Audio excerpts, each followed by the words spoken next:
We are ANN, and this is Planet Talk. Hello, everyone. Welcome to ANN, Archetypal News Network. My name is Lisa Virginia, and I will be your host today on Planet Talk for Sunday, April 4th, 2021. Also, happy Easter to those of you who are celebrating. All right, so what will we be talking about today? Let's take a quick look at the transits, what the celestial bodies look like right now. As you can see, we have a lot going on and a lot we could possibly talk about, but there's one archetypal combination that I'd like to focus on, and that would be Mars and its relationship to Neptune, Saturn, and Jupiter. So I thought that that would be a really fun complex to unpack today and to describe in the context of some of the ongoing pandemic-related vaccine updates. So just as a reminder, as you can see here, Mars is in Gemini at about 18 degrees, and it is squaring Neptune in Pisces at 21 degrees. And it's also making some nice trines over to Saturn and Jupiter and Uranus. So those will be the elements that we'll be discussing today. So the thing that caught my attention in the news that I thought related to all of this, and we will unpack each of these combinations in just a moment, is this particular headline, which is from the Washington Post on April 2nd. This headline reads, "As coronavirus infections and vaccinations surge, hope collides with dread." So I know that we all have been a little bit overrun with pandemic-related headlines, but I thought that maybe if we can think about it in the context of some of these archetypal combinations, it can feel a little less overwhelming, and maybe we can make a little bit more sense of what's going on. All right, so before we dive in, I want to show you one other visualization here so you can get a good sense of what we have upcoming and what I'm describing. So as I mentioned, we have those three primary relationships going on with Mars. Mars trine Saturn, which we're coming out of. We're still within a 10-degree orb. Then we have Mars square Neptune, which we're applying toward, as well as Mars trine Jupiter. So that just gives you a sense of we're really in the thick of things right now. And obviously, there'll be a little bit more of a relationship with Mars later in May and Neptune. But for right now, we'll be focusing primarily on April through the beginning of May. Okay. So let's unpack some of these archetypal complexes and think about how this might relate to some of the ongoing discussions in the news about the pandemic. So the first is, let's look at Mars trine Jupiter. So this is about a 5-degree orb applying, as we just saw from that visualization. It's coming into conjunction, which will be exact on April 16th. So just as a reminder, Mars is really this amazing, young, motivational, expressive, outward energy. It's what sort of picks us up and pushes us out of bed in the morning. It can move towards aggression and acting impetuously, but it also is that amazing spark that we need to get things done. So of course, you know, when you're working with Mars energy, it can be great for your own personal sessions. It can be great for just making some great changes around the house. I know it's spring cleaning and I feel like I see everybody dragging stuff out to the curb. So that's the energy we really want to embrace at the beginning of spring right now. But as it's applying to Jupiter, especially between these two air signs, we're starting to see much more of an expansive, energetic push outward. These Aries signs are really moving more into exploration, new visions, ideals, and this is a real change from some more of the compact nature that we've been in over the past several months to a year. And so if we think about it, people are itching to get out. I don't know about you, but just anecdotally, I feel like I hear tons of people out on the street by my house revving their engines and their motorcycles, going out to the park, really enjoying the beautiful spring air when things sort of just burst into life just more recently, since we've had the start of the astrological new year with the start of spring. But how does this apply to what we're seeing going on with the pandemic-related headlines? Well, One of the big news items of the past week was that the CDC says, Centers for Disease Control says that it's safe for people to fly if they've been vaccinated. So fully vaccinated people are safe to travel. We knew previously over the past 2 weeks or so that those guidelines came out and said, oh, if you have, you can have gatherings with others who are fully vaccinated as long as they have, they can take off their masks, everybody will be safe. But now they updated this, so it gives this broader sense of that movement outward, that expansion beyond just what we've been compressed within, like I said, over the past year or so. So we can see some of these headlines. We saw that this was coming through quite a bit, but the one thing that was also highlighted was that it's for only essential trips, right? Non-essential trips. So we see this expansion, but there's still a little bit of that contraction, which we'll get into in a minute when we talk about the Mars trine Saturn that's still in effect right now. So not only does the CDC say to people, you know what, you can go out, you can start making travel plans, but we see that as really the reaction within the market. So for instance, on April 1st, there was this headline that air travel increases as more people get COVID-19 vaccine from WCBY5 News. Also, CNBC reported today that beaches top dream vacation wish lists for Americans as travel takes off. And so basically, this one travel website, Trivago, has tracked steadily increasing interest in travel by pandemic-weary Americans. So beach destinations are really the top dream vacation on the wish list. So, this is, like I said, as we saw in that diagram, and we're applying towards this. So it's starting to build up. People are starting to feel that there's a little bit of hope on the horizon, right? We're moving into April, spring has sprung, more vaccines are rolling out. I know that some people already were feeling comfortable doing this, and in some states, this isn't the case everywhere, but I'm just reporting just broadly on what some of these national newspapers are reporting as reflective of some of these energies. So in other words, the national conversation has really started to shift, and people are starting to become more open, right? That expansiveness and that push to get out. So that's sort of ongoing as people are getting pretty excited at the prospect of maybe traveling this summer once they're feeling safer and whatever that means for them. Okay, so that's sort of this expansive push, as I said, exact on April 16th. But at the same time, we have this separating aspect of Mars trining Saturn. It's within a 7-degree orb, so it's passing out of the realm of influence soon. But this is important because even though there's hope, even though we see that this effectiveness of vaccines is expanding, there still is a little bit of concern. So for instance, on April 2nd, we heard this coming out of the White House and also the CDC that the director warns of a, quote, impending doom, and they push mask mandates, right? So while the CDC is saying, yeah, get out and travel, there's also like, keep your masks on and make sure that you are still doing the responsible thing and taking care of others just in case, because we don't quite know how effective these vaccines are. We think they will be. There's some early evidence to say that they are. However, make sure you take care of yourself, right?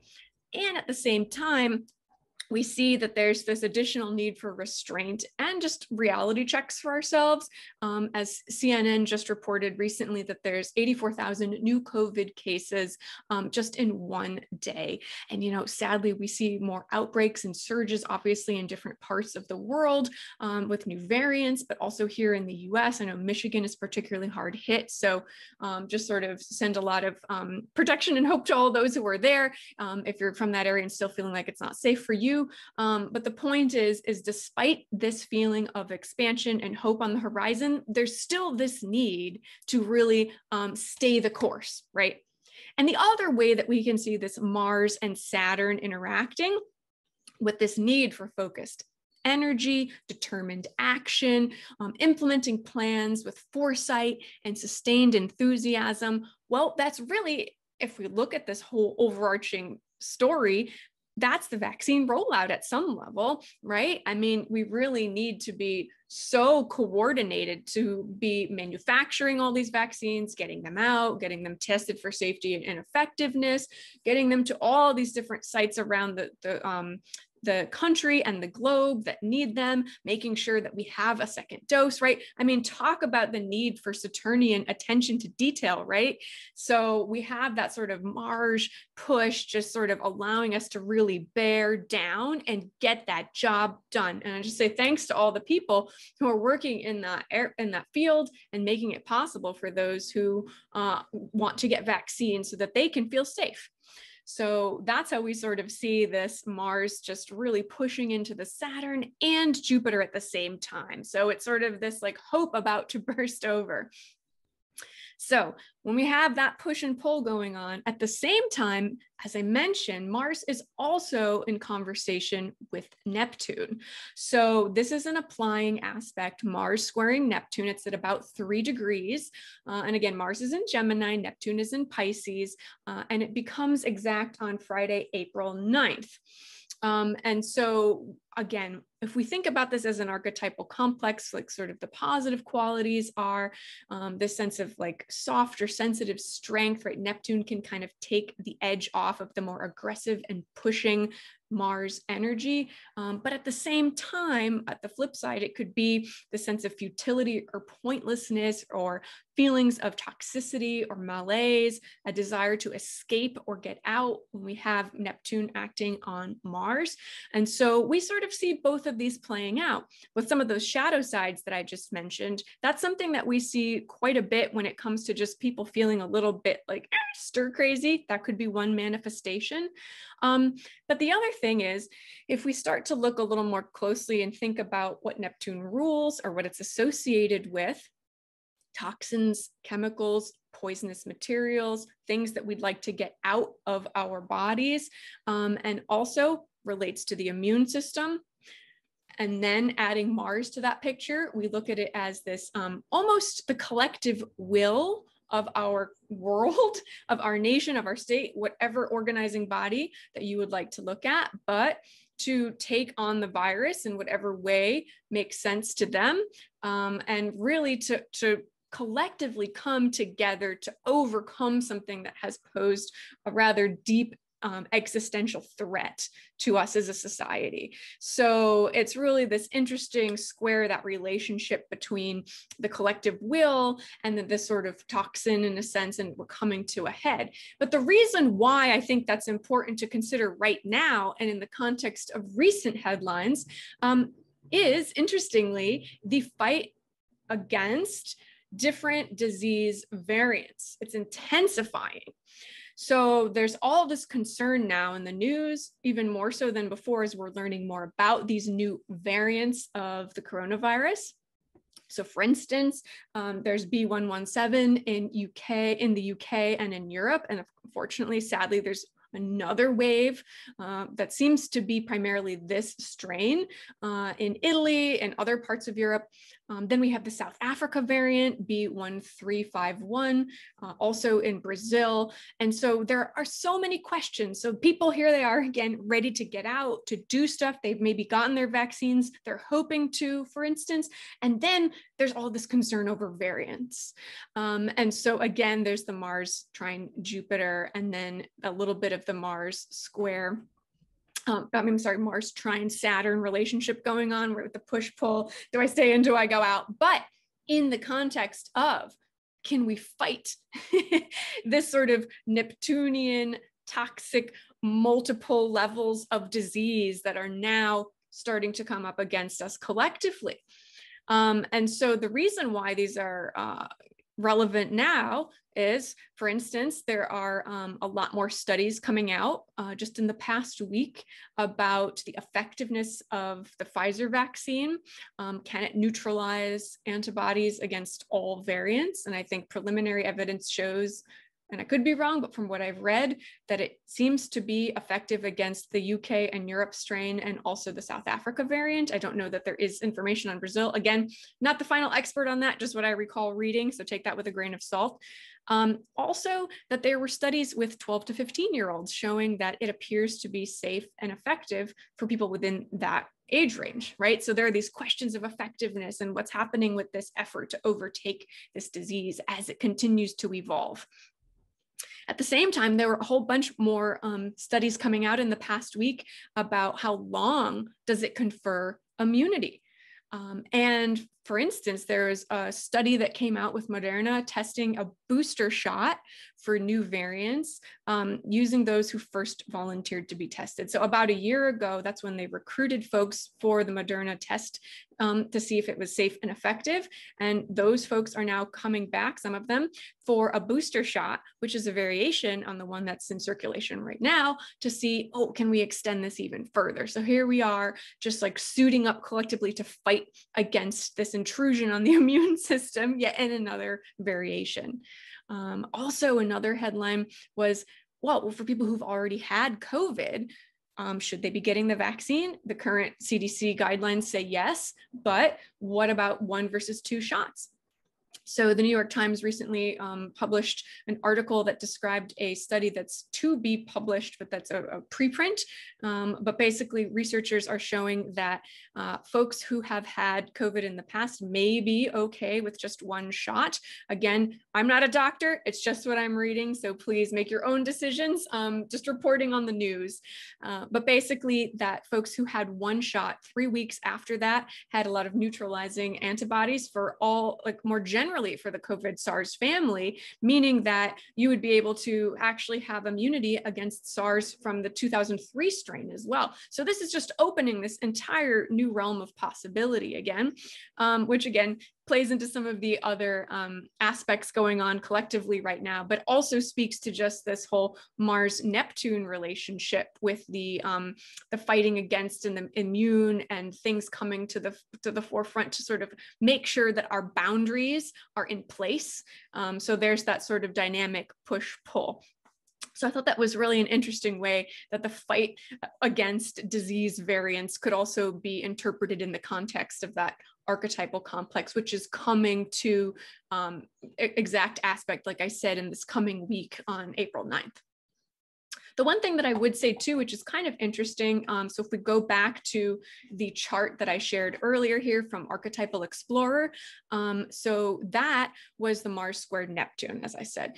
And as you can see, if we look a little ahead into the future, May through June, we have Mars trine Neptune. So I would be curious to watch and see, will some of these same stories be emerging about vaccine effectiveness, the different strains, information about how and when people might get booster shots, what age range is it safe for, right? All these things that are just playing around at the boundaries of the immune system and what we can collectively control against. I'd be curious to see if any of these types of headlines return to the news once we get into the Mars trine Neptune a little bit later in mid-May through mid-June. So just something to keep track of. And I also will do the same. Maybe I can report back on that and we'll see if some of those themes are returning. So the last piece that I wanted to overlay here, I mean, this is something that we hear time and again, and I know other folks on the network here have been talking about as well, but we have Saturn square Uranus, which is just something that's been ongoing December of 2020 through January of 2023, approximately. That's for a 10-degree orb. And when we're talking about that, right, that's really the interplay between the expansive and the new and the constraining and the old, put most simply, right? And so we see time and again, many, many different ways that this is echoing. And so I think I would be remiss to not mention it in the context of this particular news story about these variants and people trying to break out and do whatever they can. And that is, of course, these new conversations that are starting to emerge more seriously in the past week as well, which has to do with a quote, vaccine passport, right? And this is a huge issue for people. You know, even if they feel like it's safe and they might want a vaccine, well, do they want to be told what to do or what not to do? What about people who can't get access to a vaccine? There's going to be some real embedded inequality with any type of vaccine passport. So how could we possibly do that and be fair? Also, if they're digital, recently today, April 4th, the ACLU warns that a lot can go wrong with digital vaccine passports. And they say that any proposal for vaccine credentials must be primarily paper-based, decentralized, and protect privacy, right? Because there's a concern that who will be holding on to this information. I'm sure it's going to be yet another opportunity for hacking. And again, it's the command and control sort of top-down approach to things versus folks just trying to take care of themselves and making decisions on their own. So I think that's yet another way that we're seeing the Saturn square Uranus play out in the context of this story.